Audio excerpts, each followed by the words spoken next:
后来继续要来讲，卫福部长陈时中果然是上强的推销王。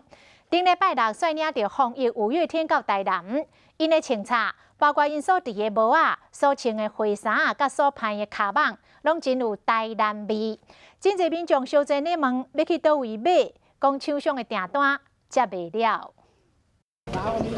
卫福部长陈时中看动物食美食，伫台南走透透，身躯拍一包看一个真，是三文鱼罐头造型，真有台南味。当然心情较好，我们的防疫力就会比较好。三文鱼外形真逼真，看起来真眼棒。这个丝木就是我们台南很基本的元素啊，为什么不把它的意象做成一个包包？身躯穿的这领衫嘛是连续2天拢穿同一款，顶面的花草，甲放大来看，都是来自7股的乌面腊杯。送这个给他穿在身上，你觉得怎么样？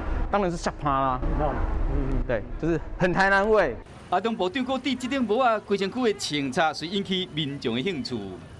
这些黑面琵鹭的衬衫，他们剩余的部分早已经销售一空。那目前就开始接受电话预约。令草帽的部分，那目前也剩余的已经都卖完了。